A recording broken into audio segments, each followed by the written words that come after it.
தாவேக்கால யார் வேணாலும் போய் பேசலாங்க, யாருமே கேள்வி கேட்க மாட்டாங்க. ஏன்னா வேட்பாளரே பொய் தான்.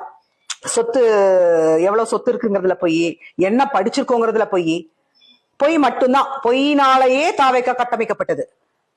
அப்ப ஒரு வேட்பாளரே எம்எல்ஏவே இவ்வளவு பொய் பேசும்போது ஒரு அணியில இருக்கிறவங்க ஒரு 2 பொய் பேசக்கூடாதா? என்னங்க நியாயம் இருக்கு? எல்லாருக்கும் ஒரே நீதி வழங்கணும் அப்படின்னு நான் கேட்கிறேன். அதாவது இந்த மருத்துவ அணியை சார்ந்த வாசு அவர்கள்கிட்ட எனக்கு 2 கேள்விதான் இருக்கு.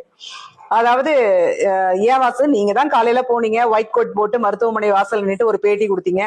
நான் டீனை பார்த்தேன், மருத்துவ ஆய்வுக்காக நான் வந்தேன் அப்படின்னு நீங்க தான் பேட்டி கொடுத்தீங்க.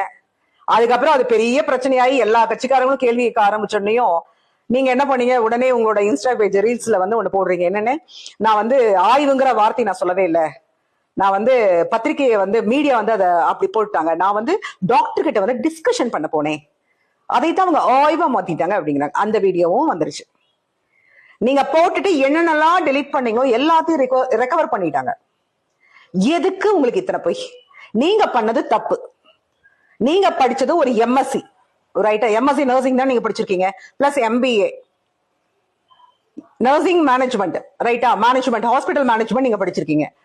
நீங்க உங்களோட லெவல் என்னவோ அதோட நிறுத்திக்கோங்க. பிஹெச்டி படிச்ச மாதிரி சீன் போடாதீங்க. அதாவது பிஹெச்டி மாதிரி ஏன் இப்படி சொல்றேன்னா, நீங்க என்ன டிகிரி படிச்சிருக்கீங்கன்னு எங்களுக்கு தெரியும். ஆனா நீங்க உங்க கார்ல என்ன போட்டு வச்சிருக்கீங்கன்னா பிஹெச்டின்னு ஸ்டிக்கர் ஒட்டி வச்சிருக்கீங்க. அப்புறம் நோட்டீஸ்லயும் பிஹெச்டின்னு போட்டு வச்சிருக்கீங்க. எதுக்கு இந்த ஃப்ராட் தனம்? நீங்க ஆல்ரெடி இந்த மாதிரி வதந்தி பரப்பிதான் சவுதியில இருந்து இங்க கேஸுக்காக வந்திருக்கீங்க, கேஸு கையெழுத்து போட்டுட்டு இருக்கீங்க, கேஸ் இருக்கு, மறுபடியும் திரும்ப சவுதி போக முடியாது, உங்களுக்கு வேலை இல்லை. இப்ப நீங்க புதுசா ஏதோ தொழில் ஆரம்பிச்சிருக்கீங்க. இந்த தொழிலுக்கு இதெல்லாம் பாதிப்பாகும் தெரியாதா? அப்ப உங்களை தொழில நீங்க பொய் சொல்லி ஏமாத்துறதுக்கு நீங்க பிஹெச்டின்னு போட்டிருக்கீங்களா? அதாவது இந்த பொய்யான ஜோசியக்காரங்க, பொய்யான சாமியார் எல்லாம் இருக்கிற மாதிரி பொய்யான பிஹெச்டி. எதுக்கு வாசு இத்தனை பொய்? இவ்வளவு நாள் நீங்க வீடியோ போட்டிருப்பீங்க, நாங்க என்னைக்காவது நாங்க பேசியிருப்போமா? இக்னோர் பண்ணிட்டு போயிட்டே இருப்போம். ஆனா எதுக்கு இவ்வளவு பொய்?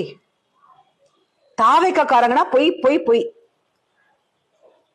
மக்கள் எல்லாம் இன்னுமே முட்டாளாவே நினைச்சிருக்கீங்களா, இல்ல முட்டாளாவே வச்சிருக்கணும்னு நினைக்கிறீங்களா? வாயை திறந்தா பொய் தான். தமிழக மக்கள் ரொம்ப தெளிவாதான் இருப்பாங்களே தவிர்த்து இது அயோத்தி மாதிரி ஆக்கலாமே, இதுல என்ன தவறுன்னு கேக்குறாருன்னா, அப்ப அவர் எந்த அளவு இவருக்கு அறிவு இருக்கு நயினார் நாகேந்திரன் அவர்களுக்குன்னு இதுலயே மக்கள் தெளிவா புரிஞ்சிருப்பாங்க.